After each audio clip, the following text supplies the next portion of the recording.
La diplomatie a toujours occupé une place de choix dans l'action publique du président de la République. C'est ainsi qu'en 2022, Denis Sassou Nguesso a effectué de nombreuses visites à l'étranger. Addis Abeba a été la première destination du chef de l'État. La capitale éthiopienne a abrité du 4 au 6 février le 35e sommet de l'Union africaine. Placé sur le thème « Renforcer la résilience en matière de nutrition sur le continent africain », accélérer le capital humain et le développement social et économique. Ce sommet s'est tenu après une interruption en 2021 en raison du Covid-19.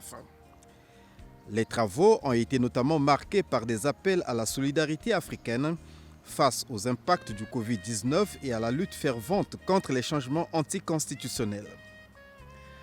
À ce sommet, le président sénégalais Macky Sall a succédé au président de la RDC, Félix-Antoine Tshisekedi Tshilombo, à la présidence tournante de l'Union africaine.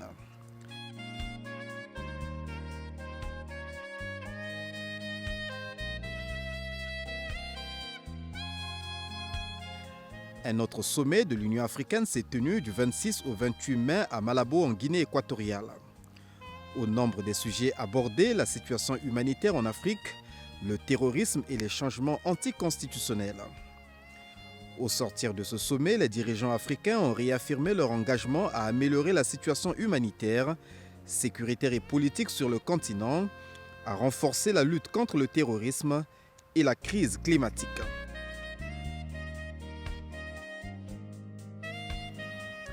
Les 17 et 18 février, le président de la République a mis le cap sur Bruxelles en Belgique, à l'occasion du 6e sommet Union africaine-Union européenne. Les dirigeants des deux ensembles se sont mis d'accord sur une vision commune pour un partenariat renouvelé, avec pour objectif la solidarité, la sécurité, la paix et le développement économique durable.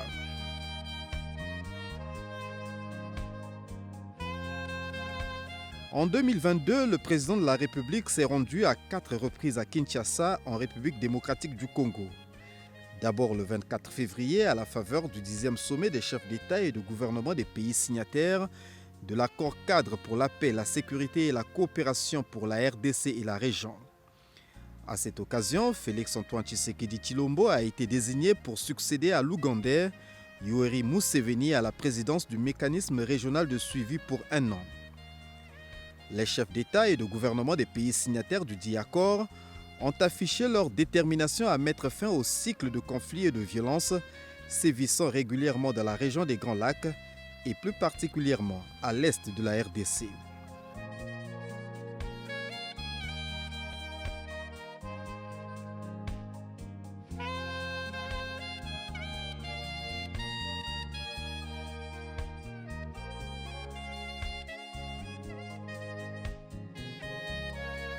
Ensuite, le 30 juin, lors du 62e anniversaire de l'indépendance de la RDC. L'événement a coïncidé avec la cérémonie d'hommage de la République à l'ancien Premier ministre émérite Patrice Lumumba, dont les reliques ont été restituées par la Belgique le 20 juin 2022. Désormais, elles reposeront pour l'éternité dans le mémorial construit à la place de l'échangeur de Limété, lieu de renouvellement de notre engagement individuel et collectif, l'engagement à parachever le noble combat entamé, l'engagement à garder et partager les valeurs pour lesquelles il a donné sa vie, selon le président Félix-Antoine Tshisekedi Tshilombo, dans l'oraison funèbre qu'il a prononcée.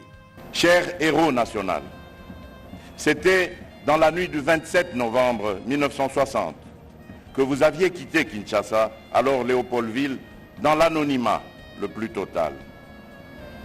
Vous voilà de retour, 61 ans après, sous le doux soleil du 30 juin, jour sacré de notre libération du joug colonial. Une date illustre que vous nous aviez demandé déjà en 1960 de garder ineffaçablement gravée dans nos cœurs. Une date dont nous enseignerons avec fierté la signification à nos enfants, pour que ceux-ci, à leur tour, fassent connaître à leurs fils et à leurs petits-fils l'histoire glorieuse de notre lutte pour la liberté.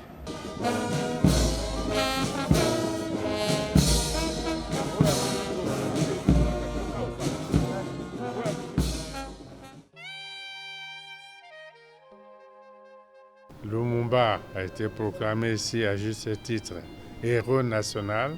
Mais Lumumba, pour nous, c'est un héros africain. Pour nous qui nous réclamons du panafricanisme, ce jour est un jour mémorable, historique, inoubliable, puisque on peut dire après plusieurs péripéties, plusieurs décennies, Patrice Emery Lumumba est enfin revenu ici, à la maison, à Kinshasa, capitale de la République démocratique du Congo, où il a lutté. Notre génération a entendu le discours de Patrice Lumumba un certain 30 juin 1960 ici à Kinshasa. C'était l'ébullition en Afrique. Donc pour nous, ce n'est pas un jour de malheur, c'est un triomphe, non? Pas pour la RDC, mais pour l'Afrique.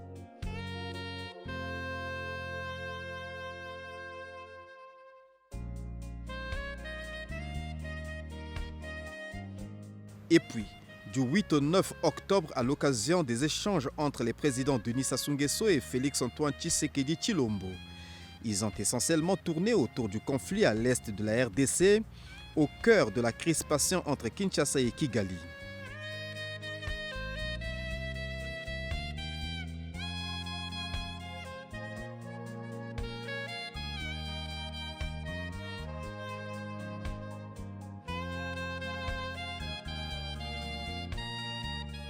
Enfin, le 29 octobre, à la faveur du sommet de la CEEAC, Communauté économique des États de l'Afrique centrale, consacré au processus de transition politique au Tchad.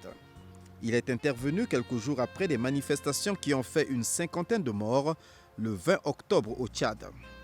À ce sommet, le président de la RDC, président en exercice de la CEEAC, a été désigné facilitateur de la crise tchadienne.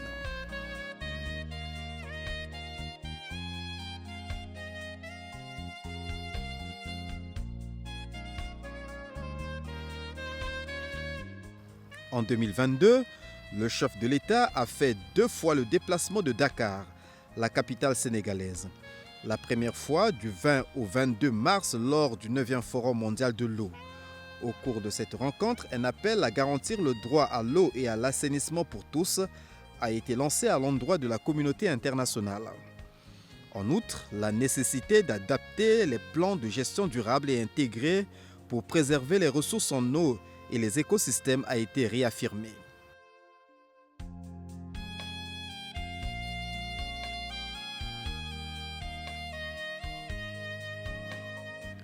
La seconde fois, du 6 au 8 juillet, au sommet réunissant les dirigeants africains et le groupe de la Banque mondiale.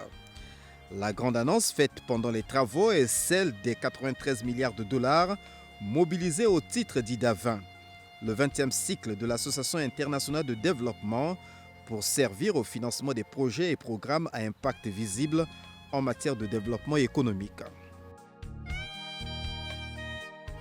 Au cours de ce séjour, Denis Sassou Nguesso a été élevé à la dignité de Grand Croix dans l'Ordre national du Lion par son homologue sénégalais Macky Sall. Il s'agit de la plus haute distinction honorifique du Sénégal décernée au chef de l'État congolais en raison de ses efforts dans la consolidation de l'amitié entre Dakar et Brazzaville. Monsieur le Président Denis Sassou Nguesso, nous nous élevons à la dignité de Grand Croix dans l'Ordre national.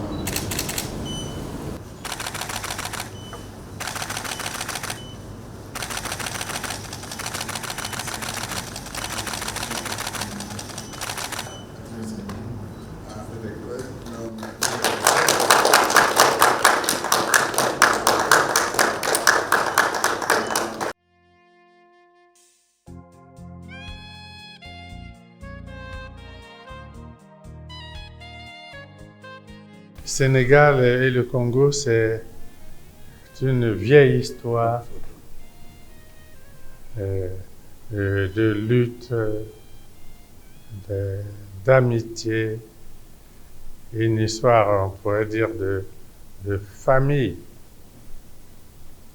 Et les peuples sénégalais et congolais se sont connus durant toute la période coloniale. Dakar, c'était la capitale de l'Afrique occidentale française. Brazzaville, c'était la capitale de l'Afrique équatoriale française. Nos deux peuples ont mené toutes les luttes ensemble.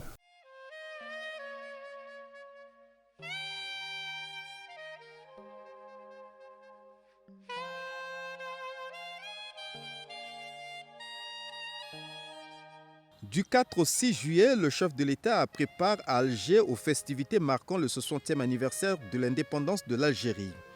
Le clou de l'événement a été le défilé militaire organisé pour commémorer la fin de près de 8 ans de guerre entre les insurgés algériens et l'armée française, au terme des accords historiques d'Évian ouvrant la voie à la proclamation de l'indépendance de l'Algérie le 5 juillet 1962.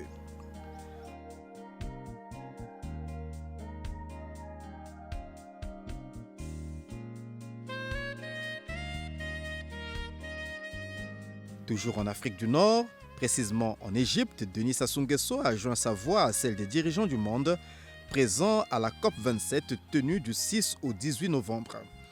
À cette grand-messe de l'environnement censée répondre efficacement à l'urgence climatique, Denis Sassou Nguesso a plaidé pour la décennie de la forestation.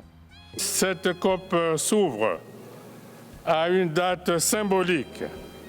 Avant de quitter mon pays, j'ai accompli avec l'ensemble du peuple congolais le devoir citoyen de planter un arbre. Ce devoir de portée universelle traduit la haute conscience de la population dont le rôle n'est plus à déterminer dans la lutte contre le réchauffement climatique. Au regard de cette expérience salutaire venue de la République du Congo et pour un monde plus sûr et plus juste sur le plan environnemental et climatique, je lance du haut de cette tribune l'appel solennel à l'instauration d'une décennie de l'afforestation qui obligerait l'humanité à inverser le cours actuel de destruction de nos forêts. Au terme des travaux, la création d'un fonds spécifique dédié aux pertes et dommages subis par les pays moins pollueurs a été annoncée. Mais peu de progrès ont été faits dans la lutte contre le réchauffement climatique.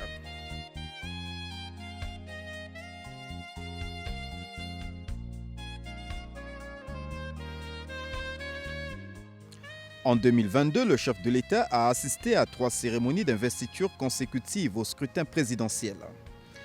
La plus récente est celle du président équato-guinéen Teodoro Obiang Nguema Zogo, qui a eu lieu le 8 décembre à Malabo au terme de sa victoire à la présidentielle du 20 novembre dernier. Pendant les 7 prochaines années, il a promis accélérer le processus de diversification de l'économie nationale et intensifier la formation des ressources humaines. Il a aussi promis d'être, je cite, toujours le président de tous les Équato-Guinéens. Fin de citation.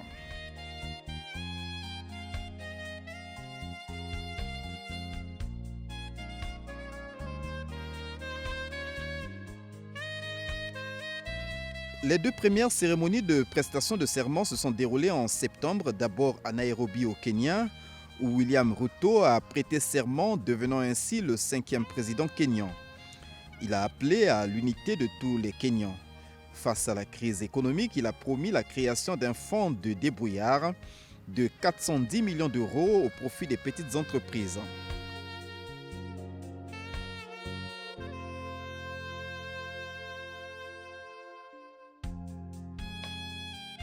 Ensuite à Luanda, en Angola, où João Lourenço s'est engagé au cours de son second mandat à être le président de tous les Angolais et de poursuivre les réformes économiques. Par ailleurs, il s'est dit déterminé de soutenir le secteur privé et d'améliorer les services sociaux de base.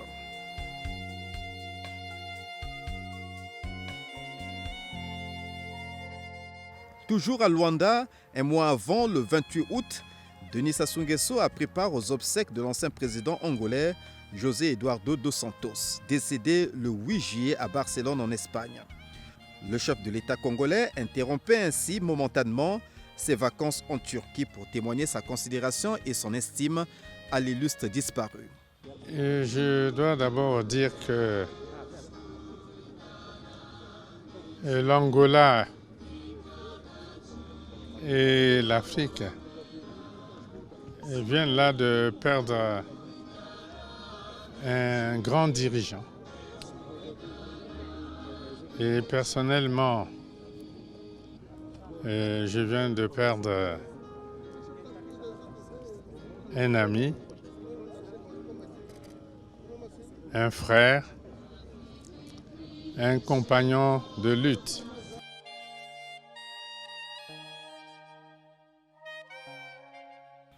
D'autres funérailles auxquelles a assisté le président Denis Sassou Nguesso sont celles de la reine Elisabeth II le 19 septembre à l'abbaye de Westminster à Londres, en présence de toute la famille royale et de 2000 invités dont de centaines de dirigeants du monde. Décédée le 8 septembre, la reine Elisabeth est remplacée à la royauté par Charles III.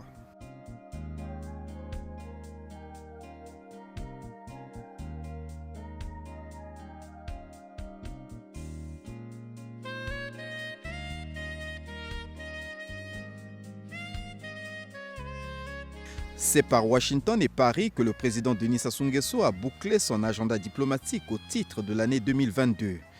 Dans la capitale fédérale américaine s'est tenu du 12 au 15 décembre le sommet États-Unis-Afrique, censé réconfigurer et dynamiser les liens d'amitié et de coopération entre les deux partenaires.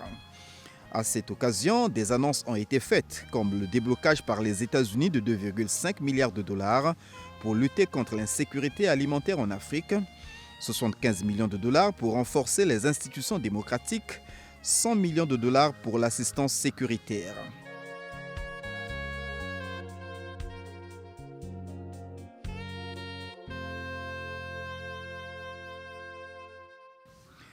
À Paris, la capitale française que Denis Sassou Nguesso a ralliée à partir de Washington, il s'est agi d'une visite de travail marquée par une série d'entretiens.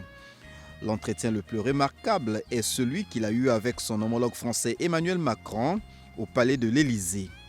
Ici, les questions de portée bilatérale et multilatérale ont dominé les échanges entre les deux personnalités.